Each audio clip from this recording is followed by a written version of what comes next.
Welcome to the Bookman's Corner. I'm Lois Lindstrom. We have a great show today with guest author Brigid Schulte, an award-winning reporter formerly with the Washington Post and Washington Post magazine. She was part of a team that won the Pulitzer Prize, and she has written a best-selling and well-acclaimed book, Overwhelmed: How to Have More Time to Love, Work, and Play. Thank you, Brigid, for being with us today. Thanks so much for having me. Great. And your book, Overwhelmed, gives us deep insight into the ways in which our lives have become so complicated in today's fast-paced society. I just wish this book had been written when I had small children in elementary school. I would have been able to be much more efficient and a lot less stressed. In fact, Andrew Ross Sorkin of the New York Times wrote of your book, Schulte not only captures the conundrum so many people face, but also offers some practical solutions. I found many of the anecdotes and stories personally instructive. As one Amazon reviewer put it, every parent, every caregiver, every person who feels besieged by permanent busyness must read this book. Heavily researched, the author also looks at workplace and family dynamics in other parts of the world, in contrast to our American practices. Brigid, what inspired you to write Overwhelmed? Well, I've described this book as really an accidental book. Really? I was living very, very much an overwhelmed lifestyle. My kids were little. I was working full-time as a reporter for the Washington Post, which is a very demanding job. Sure. And high standards, and tried to meet and exceed those standards all the time. And I was just, running like a crazy woman. I felt like my hair was always on fire. And I was working on a project, an internal project at the Washington Post, and we were looking at readership numbers and seeing a big gap between male and female readers.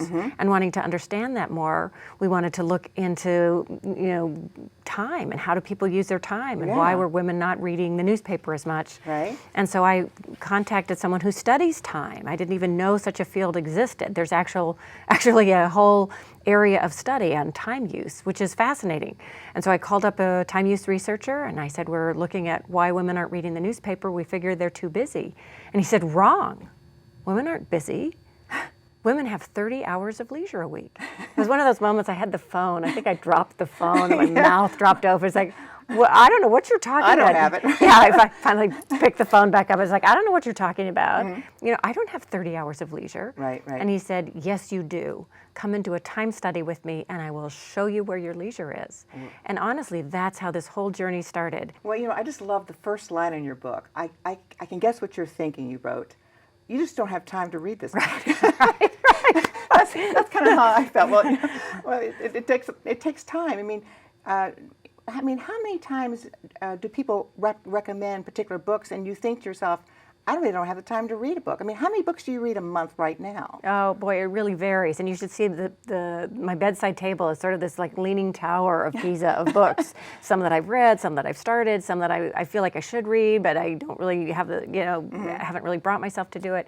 I think that's a feeling that's very common for everyone, whether you have kids or not, whether you're male or female. This sense that we're very pressed for time and that we don't have as much time as we'd like to do the things that we both need to do and want to do. And reading is one of those things. That's right. Your book cover, which is a scattered old to-do list. Yeah, right. I can't tell you how many times I picked up scraps of paper writing my to-do list for the day. But now I've started using my smartphone. What do you think about that practice versus scraps of paper? Well, obviously, if you can contain all of those ideas in one spot, that actually gives your brain ease.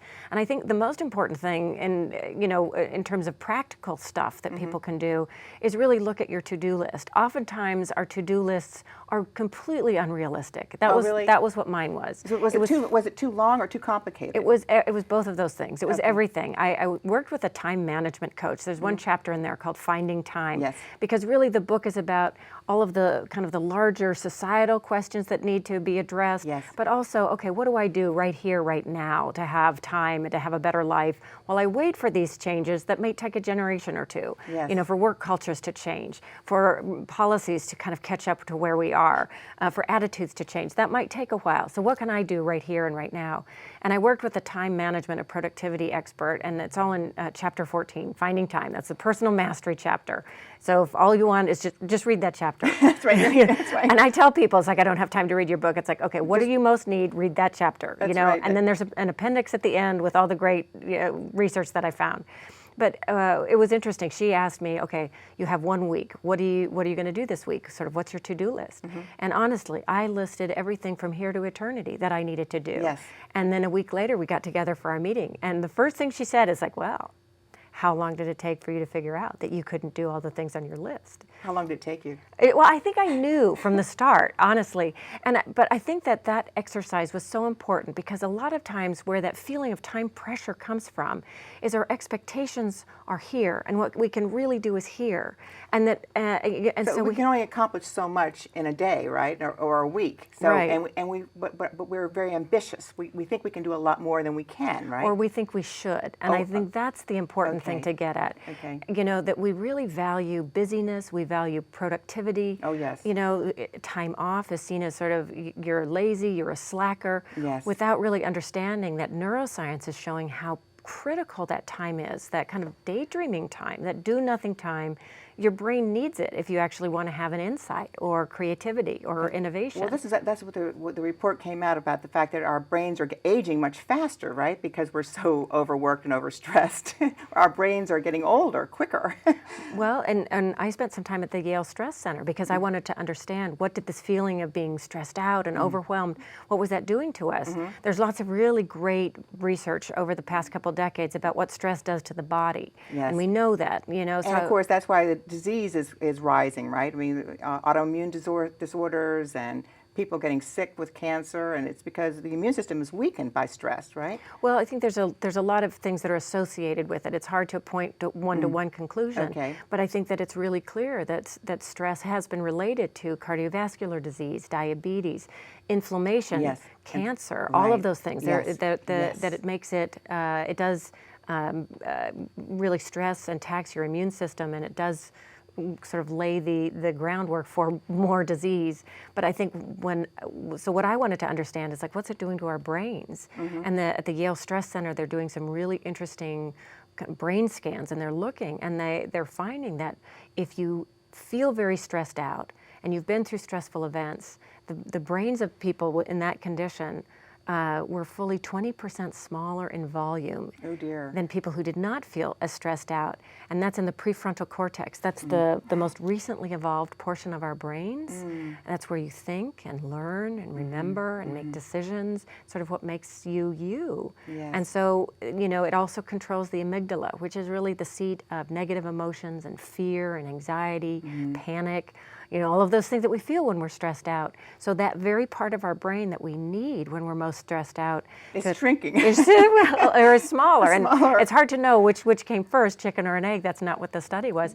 But I think that those are really important things for us to be aware of as we try to navigate this very complicated and fast-paced and very fast-changing life. Yes, and also, I mean, why do Americans work such long hours? I lived in Europe, and of course they had huge amounts of vacation time. They had at least 8 weeks, 15 weeks. I mean, I can't get over the fact that, you know, here, if you request vacation time, it's kind of almost frowned upon. You know, it's like, what can be done to increase vacation time? Well, that's a really good question. I think, you know, in the United States, you have to look at our roots, and our roots were very much based on the Protestant work ethic. Yes. And that if you worked hard, you were Yes. going to succeed.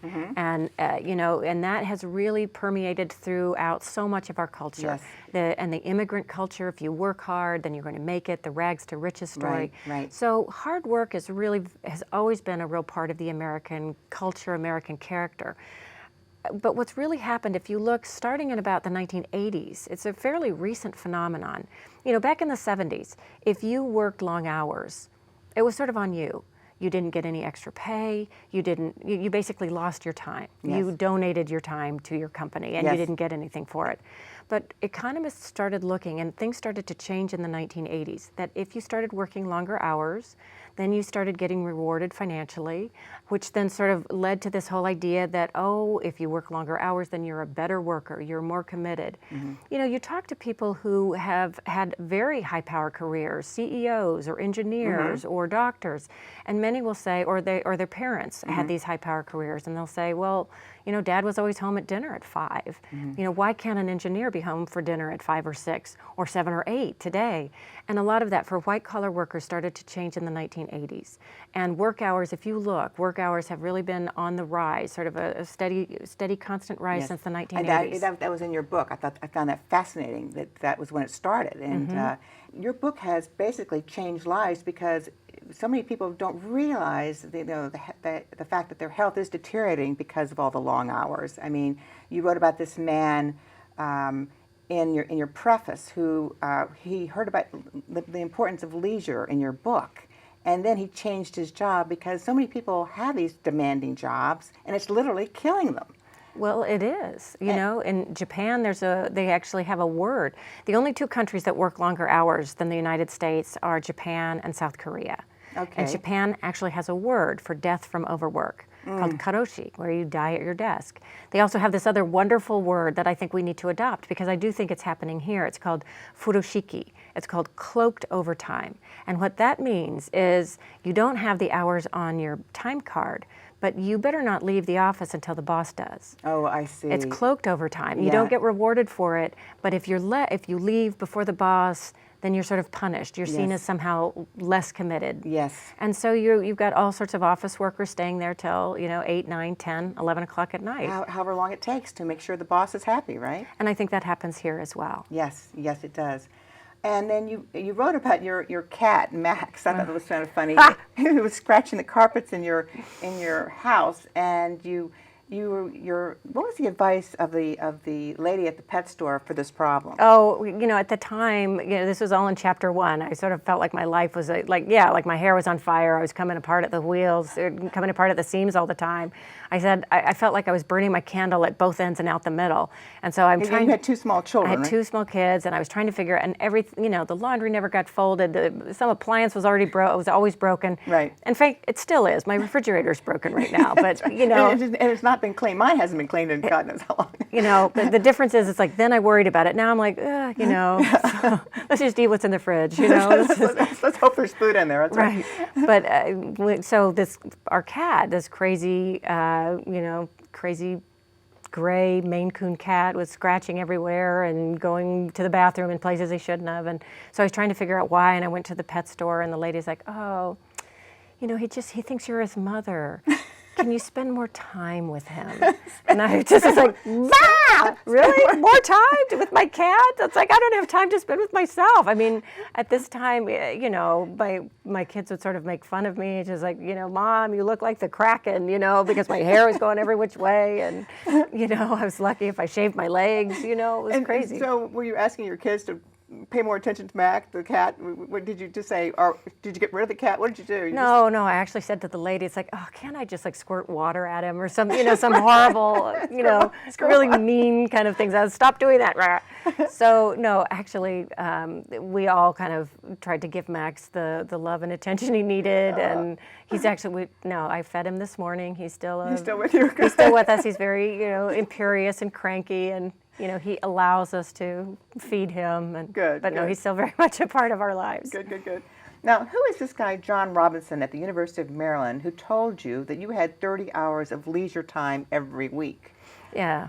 But John Robinson is a very well-known time use researcher, and he actually was one of the very first researchers in the United States. He's a sociologist to bring time use research here to the United States. And for the longest time, people thought he was kind of a whack job. What do you mean studying time? Yes. But it's really fascinating because when you think about it, our GDP measures certain, productivity and, output and wages, but we don't have anything to measure, how much time do we spend taking care of our kids? How much time does it take to do the dishes? How much time do we spend going to the movies or volunteering or like all of the other stuff in life that's important that has no kind of way to measure it? And time is really the only way you can measure it. And so he brought that kind of research to the United States, and it's really taken off, and it's fascinating. Now there's like a whole global network of time use researchers, and there are some countries that have actually adopted time use as as part of their GDP, as a way to kind of capture that invisible work that women have always done. Yes. That it does have a value. You can't have one person going off to make money in the market unless you have someone raising the next generation or someone keeping the household together. And as you wrote, the Greek philosophers thought a life of leisure was the highest aim of a human being. I mean, why don't people in the modern world embrace leisure time? Yeah, well, and the interesting thing is, a century ago they did.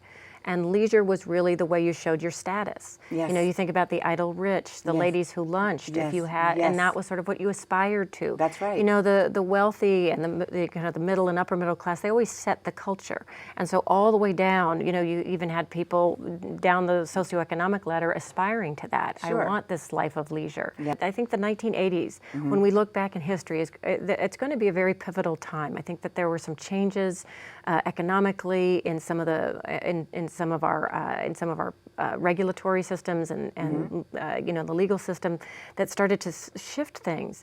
And what started to happen, over time, to back up, in the 1950s, you had people worrying that we were going to have this age of leisure coming, and we were going to work 4 days a week. We were going to retire at age 36 or 38, That's right. and the worry was, oh my goodness, what are people going to do with all this free time? I know that's going to be bad for the country. There was this worry Yes, that yeah. that maybe instead of spending your pursuits painting or That's right. living this leisure, when you think about it in the Greek term, it wasn't just sitting around. I think that's what people don't understand. You were playing musical instruments.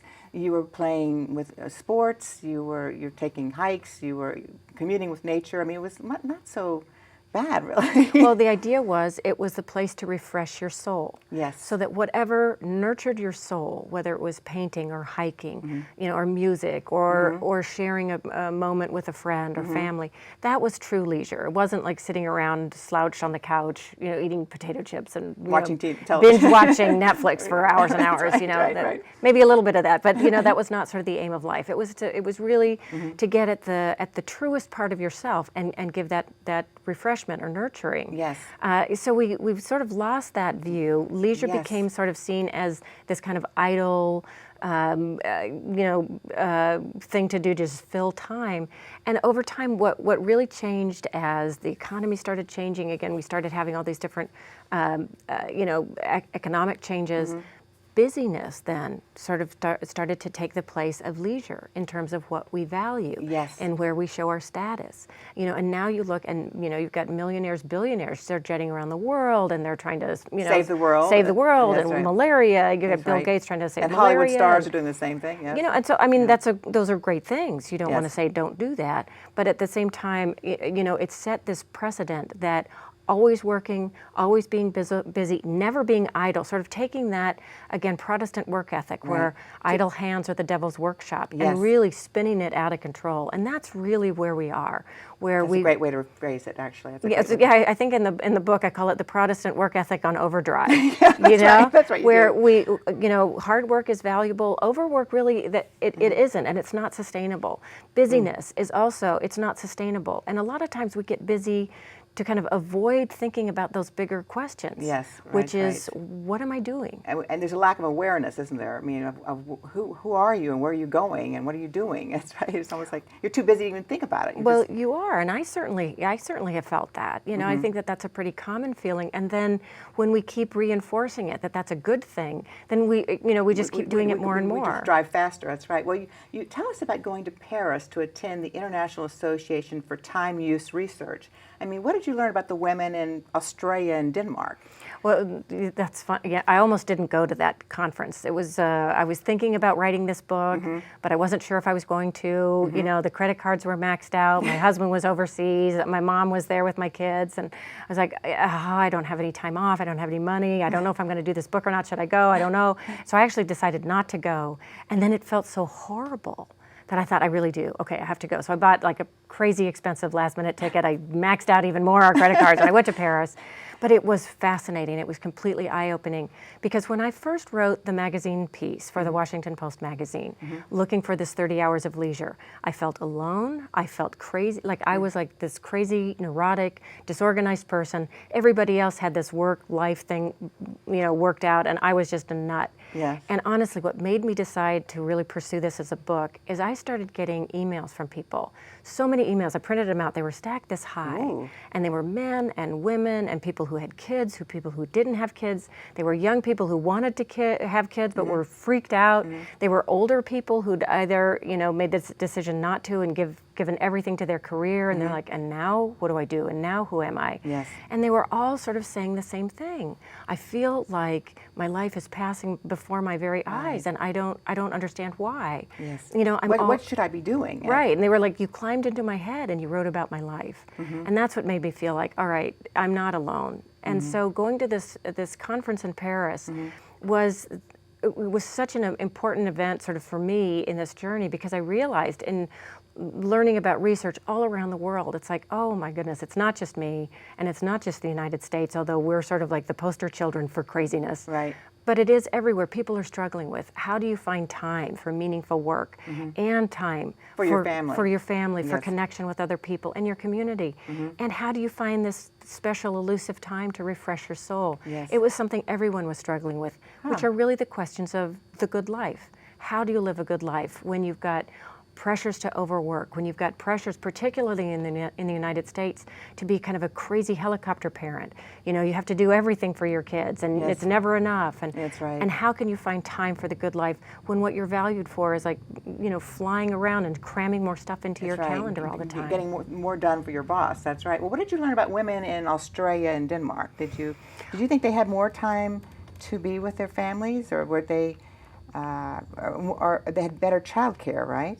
Well, it depends on the country, and that was what was really interesting. In Australia, they do have more, what you would say, policies that help people combine work and life better. Okay. But there is still such a culture that men work and women take care of the kids. Most of the women in Australia work part-time, and they are still primarily responsible for kids and family. So the men are not doing anything with the children, I mean, in terms of helping out the women.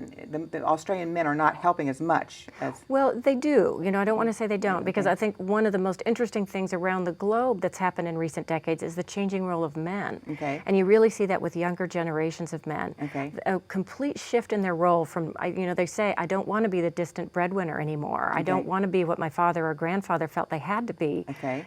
That workplace culture sometimes frees men into feeling that's what they have to do. They wanted to have kind of fuller, rounder lives with work, love, and play. So that is changing all around the world. Okay. But I think when you ask about Denmark, one of the things that really struck me the most, it was one of the very last presentations in this conference in Paris, and it was looking at leisure time. And again, I was on this mission to try to understand leisure time. And they threw up these slides of leisure time for men and women and for parents around the world. And there was one thing that just stuck out. The women in Denmark had almost as much leisure time as the men, which is unheard of. In most places, men have more leisure time than women. Isn't that interesting? And the other thing is, these women in Denmark, they had more leisure time than, say, fathers in Italy. Which is like, wow, you think like men in Italy like sit around with cappuccinos and, because they're not spending time doing housework and childcare. They're not. If you look at the time use research, men in Italy and France in particular, I'm sure they're not doing it. They're not doing it. And, men in America, they do an awful lot. They do among the most childcare of any men in the world. Really? And they're working full time. So, men are pretty overwhelmed as well. Okay. And there are more and more studies and research that shows that men are feeling more stressed out by the conflicts of work and life than women are. So I think these are really important things that we need to begin looking at. But in Denmark, what blew my mind is women had the most pure leisure or time to themselves than women in any other country they studied. And so I sort of filed that away. I thought, I got to find out what they're doing there. Yes. So I did. I spent some time. Is it government policies really help the women, right? I mean, they have child care, they have after school care. Is that why? They have I spent time in Denmark to try to understand, and it's a whole range of things. Okay. And the first is the work hours are very different. Okay. Everyone there, the expectation is to work very short, intense, bounded hours. Okay. And if you work long hours, you're not seen as a great worker like you are here in the United I States. see. The thought is, what's wrong with you that you can't get your work done? So work is, the attitude toward work and work is very different. And the important thing about that is we tend to think, well, we're so productive in the United States, we have to work these long hours to be productive. Denmark is about as productive per hour as we are. So they don't much more efficient. So they're more efficient. Yeah, They, you know, when you look at productivity by hour, you know, we work the long hours, but our hours are not as productive as theirs. This is an eye-opener. I hope that our viewers listen to this. I think that's important. So work is different. That they really believe in gender equality, so much so that both boys and girls take home ec at 14. They both learn how to cook. Yeah. They both learn how to take care of kids. They both learn how to take care of a family and run a budget. Which is really smart. And the expectation is that both will. So that they even have a minister of gender equality in the cabinet, in the government cabinet, on the same level as the minister of defense and minister of health. Amazing. So gender equality is a very important thing there. So culturally, it's very accepted that men and women work and men and women care for kids and parents. That's right. When did Americans start working so many hours per week? How can this be changed? Well, that's a really good question. I think these are things that we really need to look at. And again, what you see in the 1980s is sort of a split in the economy, where people with college degrees and white-collar workers began working longer and longer hours. They started getting more and more pay. People with a high school education, the jobs they disappeared. The hours started dropping. So then you pretty much had to put together 2 and 3 jobs just to try to keep your same level of standard of living. Yes. So you've kind of got this division in the economy now. You've got wages. Productivity has continued to rise in the last decades, and wages have not. Wages have stayed stagnant. So those are very important questions that we need to look at as a society. What is a reasonable living wage? What is reasonable productivity? Who's benefiting from all of this added productivity? These are really the questions that we need to be asking and talking about. And I mean, where do quality care centers in America exist today? I mean, what can we do to improve quality child care in this country? That's another really good question. You know, when we think about child care in the United States, it's really expensive. Yes. It's more expensive. 1 year of infant care in the United States is more expensive than a year of public university in more than half the states. So it's really expensive, and you don't have 18 years to save up for it. No, you don't. So it's really expensive. It's very difficult to find, and the quality is all over the map. You have states that have control over the standards, and you've got, again, all over the map. And there are certain states where you don't have to have any kind of training. You don't have to know CPR. You don't have to know safe sleep practices. You don't even have to know early childhood education. And you can hang out your shingle and take care of a bunch of kids. So we don't really put effort into looking at what is quality care, how do we get quality care, even though there's really great research that shows that if you invest early in early childhood education, in early good quality child care, it's better than the investment in the stock market. You get 8 times the return in future earnings and future achievement academically, in lower costs to society and social welfare costs, That's right. prison, we have all to that start kind of looking stuff. at the next generation and how can we have a more positive, productive next generation, right? I mean that. Well, and it's a question that a lot of people are beginning to understand and sort of grab hold on. And that's what I find very hopeful. You've got coalitions of retired military leaders, of CEOs and business leaders, and people from left and right who are coming together and forming coalitions and really recognizing that good quality early child care, early childhood education, they're really critical for getting kids started off well, and for the next generation. And the reason that we don't have it in the United States and other countries do is that we kind of got cut off very early. In the 1970s, we began looking at this issue, and it was, for most Americans, if you look at polls back then, there was this understanding. Women are in the workplace, child care is a good thing, but there was a movement of conservatives to cut it off, to liken child care to the Soviet Union and communism. And honestly, it set us off on a course that we've never been able to You're absolutely right to about come back that. from. And Brigid, where can our viewers, I wish we had more time, where can our viewers find your book in Arlington?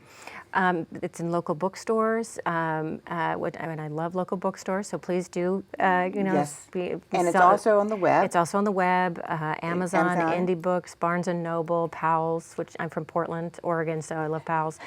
You can find it, it's also available in ebook, and it's also an audiobook, so you can find it lots of places. An audiobook. That would be great when you drive around and pick up your kids, or you can listen to it. Absolutely, yeah. Ways to network and do a better job. Well, I appreciate so much you being here today. This book has been a real eye-opener of what it means to be overwhelmed. and how to get out of it. And how to get out of it. That's the key thing.